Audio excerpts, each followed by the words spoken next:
Hi, this is Pastor Sam from Cross of Christ Lutheran Church. I was having a conversation with some parishioners on Sunday after worship, and we were sort of talking about how rare it is to find good, wholesome, feel-good kind of stories in the news these days.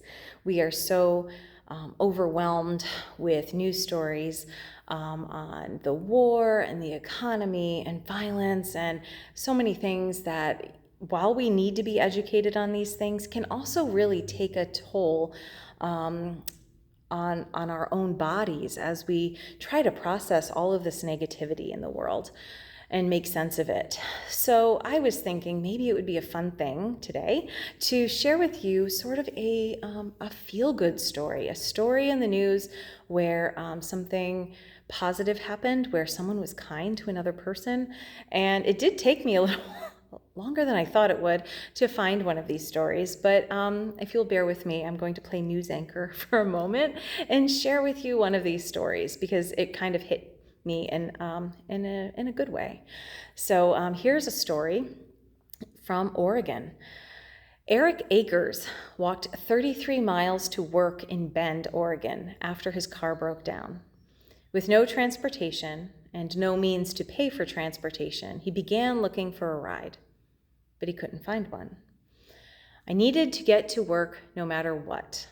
So I woke up early, about 9 a.m., and started around 10 a.m., left for Bend, and it took about 6.5 hours, but I made the trek, Akers told Central Oregon Daily News. Then he worked his 8-hour shift.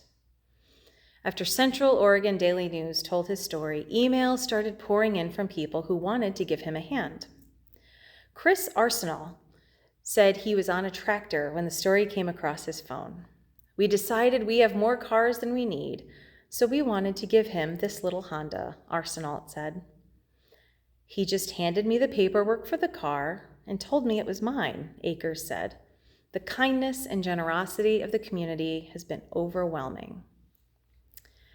I saw that story, and for those of you who've been coming into worship through July, you all know that I'm doing a sermon series on Ruth, and as a result, we missed the opportunity to talk about the parable of the Good Samaritan this past Sunday. So I thought it was pretty interesting timing that the story came along around the same time that we would have been talking about the parable of the Good Samaritan. And so if you think back and you remember any of your Bible stories, you'll remember that the question was asked, who is righteous? And the story of the Good Samaritan, we find out that it wasn't, the high and mighty people who overlooked the gentleman in the ditch. It was the Samaritan. And if you remember why, it's because he was the one who showed mercy. So when I think of this story in Oregon, and I think of the farmer on the tractor who discovered he had too many cars, and he saw the story and was moved to the point of giving someone a car, he is so similar in trait and character to the Samaritan in that he is the one that showed mercy. And indeed, so many other people did want to give a hand, offer rides or some financial assistance in order to do that.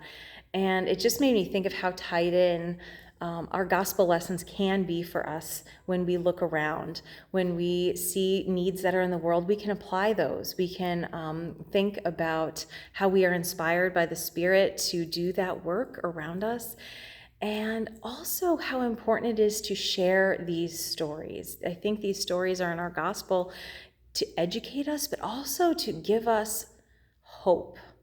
And hopefully this story will give you a little bit of hope. It might, as we like to say, restore your faith in humanity. I hope that you are able to hear this story, that you are able to take away something good that is happening in the world, and that you might feel a little bit more positive about people around us in general. If you come up with any great feel-good kind of stories, please let me know. Send them to me, email me, let me know in worship. And I would love to continue sharing stories like this as we find them. because I think it's really important to keep our positivity up so that we can continue to do the work that we need to do without feeling like it's for nothing. There is so much good happening in the world. We just have to look a little bit harder than usual to find it, but it is out there. So let's help one another to find that so that we can feel hopeful together. Thanks.